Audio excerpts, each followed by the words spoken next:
بیان شوي وه چې په قرآن کریم کې د ټول قرآن کریم مضامینو ته په کتلو سره په قرآن کریم کې مقاصد او اصولي خبرې شپږ دي.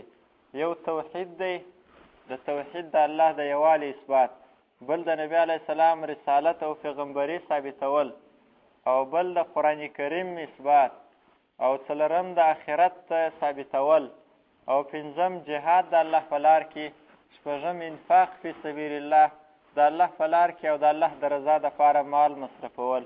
دا شپږ مقاصد دي د قرآن کریم او شپږ بنیادي خبرې دي. د صورت په اول کې د قرآن کریم بیان وسو، ذلک الکتاب لا ریب فیه هدی للمتقین. بیا د قرآن کریم باره کې د درو ډلو بیان وسو، ایمان والا او بل منافقان او کافران، دا درې ډلې. بیا وروسته مسله د توحید شروع سوله، یا ایها الناس اعبدوا ربکم کې د توحید مسله شروع سوه. بیا قل من کان عدوا لجبریل فانه نزله علی قلبک د رسالت د نبی علیه السلام د پیغمبرۍ د ثابتولو مسله شروع سوه. بیا وروسته وقاتلوا فی سبیل الله الذین یقاتلونکم ولا تعتدوا د دې ځای څخه د جهاد مسله شروع سوله. نو څلور مقاصد بیان سول. اوس د دې ځای څخه پنځم مقصد د قرآن کریم شروع کیږي چې هغه د الله په لار کې د مال مصرفولو خبره ده، انفاق فی سبیل الله. په منځ کې نورې خبرې هم راځي، خو رجع اخري رجوع یې دغو خبرو ته کیږي. یا ایها الذین آمنو، ای ایمان والاو، انفقو خیرات کوئ، مما رزقناکم د هغه مالو څخه چې موږ درکړي دي. مما یعنی بعضې مال، من تبعیضیه دی، بعضې د هغه مالو څخه خیرات کوي چې موږ درکړي دي، هغه د الله په لار کې خیرات کوي. من قبل ان یأتیه، مخکې تر دې چې راشي، یوم داسې ورځ، لا بیع فیه چې نسته خرڅول په دې ورځ کې، چې د آخرت ورځ د قیامت ورځ ده، ولا خلتون او نسته دوستي په دې ورځ کې. یعنی خرڅول رانیول نشي کولی چې ته نیک عمل دې نه یې کړی او په نیک عمل د چا سره رانیسې، او نه پیسو سره ځان خلاصولی سي. ولا خلتون، نه دوستي سته، یو دوست په بل دوست خپل نیک عمل نه ورکوي. ولا شفاعتون، او نه سفارش ته، دا درې سره شان نسته. والکافرون، او کافران چې دي، هم الظالمون، دوی د اصلي ظالمان.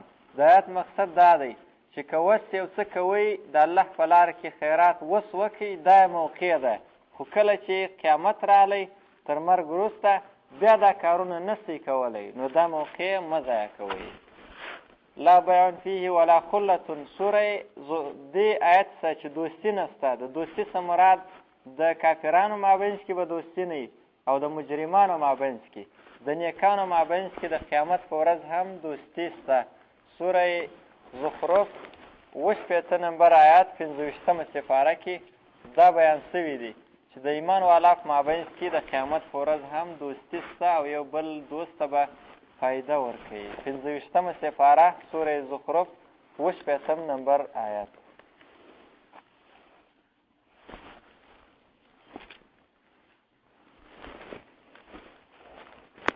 پنځه سپاره سوره زخرف 58 نمبر آیات.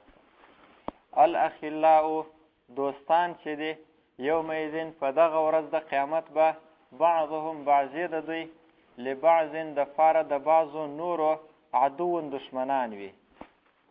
بعضې دوستان به د بعضو نورو دشمنان وي. یومئذین په دغه ورځ د قیامت به، بعضهم بعضې د دوی، لبعضین د پاره د نورو، بعضو عدو دشمنان. خپل مابینځ کې به ټوله دشمنان سره دوستان سره دشمنان، الا المتقین، مگر پرهیزګاران خلک. پرهیزګاران به د قیامت په ورځ هم سره دوستانی، او یو بل ته به فایده رسوي.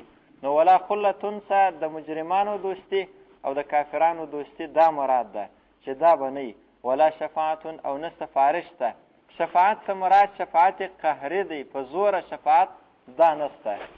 والکافرون هم الظالمون، کافران چې دي دوی دي ظالمان. ظالمان ځکه دي چې کافرانو باید نیک عمل کړی وی، انفاق فی سبیل الله کړی وی، د الله احکامات عملي کړي وی، خو لیکن دوی راولاړ سول مال په غلطه طریقه مصرف کوي او د الله د تابعدارۍ پر ځای نافرماني وکړله، نو دوی اصلي ظالمان دي.